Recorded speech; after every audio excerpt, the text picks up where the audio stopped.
Welcome to the Real News Network. I'm Jess Lenore in Baltimore. In Japan Friday, Tokyo Electric Power Company is to begin removing more than 1,300 spent fuel rods from the Fukushima nuclear power plant.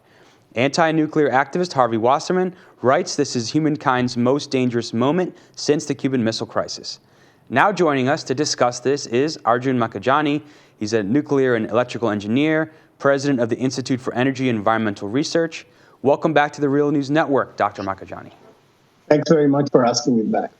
So can you just describe or explain what TEPCO is doing right now at Fukushima and the dangers involved? Many people argue that it's necessary to remove the fuel rods, but talk about the possible impact this could have. Well, every nuclear reactor creates a lot of highly radioactive materials in the course of producing power. And when the fuel in the reactor is used up, it's called spent fuel, and it's put into these pools because it's very hot and has to be cooled by water or it may catch fire. And of course, if it catches fire, it could create pretty severe environmental damage and health damage. Now, the spent fuel pool number 4 at Fukushima, which is in question currently, has the most spent fuel of any of the damaged reactors. And the building itself is damaged. And if it is left there, there may be another earthquake. And if the spent fuel pool is destroyed in the next earthquake, there could be a much more severe environmental catastrophe than there was in 2011. In some ways, because the long-lived radioactive material in the spent fuel is more than what was emitted during that accident. I'm talking about long-lived material, cesium, strontium, and so on. So I believe it is very important to empty spent fuel pool number 4, especially, and put that spent fuel in safer storage. Look, there's no low-risk solution to this problem. Leaving it there is a significant risk, and removing it also involves significant risks.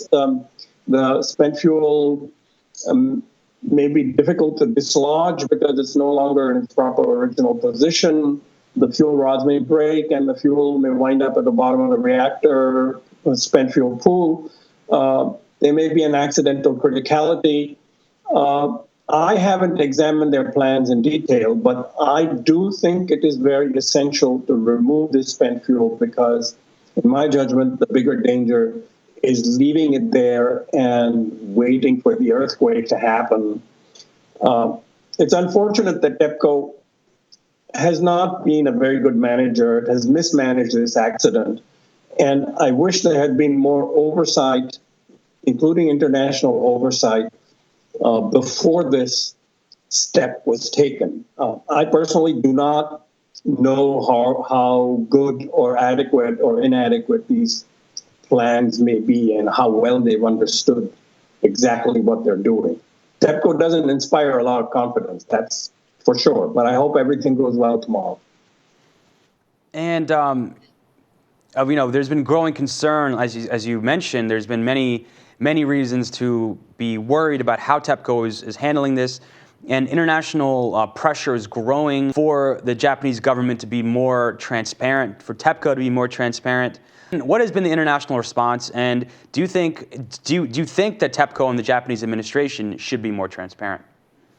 Well, I think certainly they should be more transparent. They initially welcomed some international involvement, but they closed up pretty quickly a few months after that. For instance, the French company Areva has offered them robotic technology to try to get at the molten fuel at the bottom of these reactors because there was a meltdown, and that is a large part of the problem at Fukushima, removing that molten fuel so it's not contaminating the water, and so radioactivity is prevented or at least minimized from entering the ocean.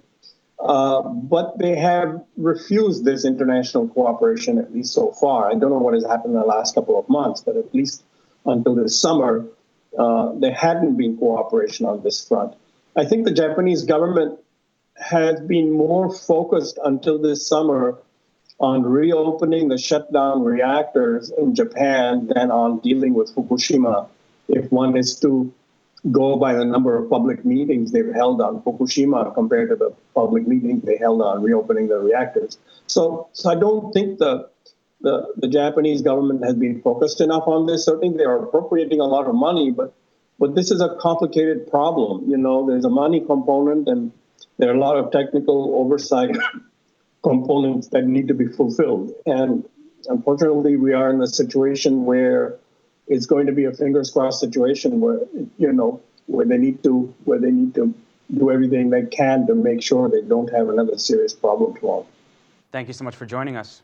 Sure, you're very welcome. For the extended version of this interview, go to therealnews.com. Thank you so much for joining us.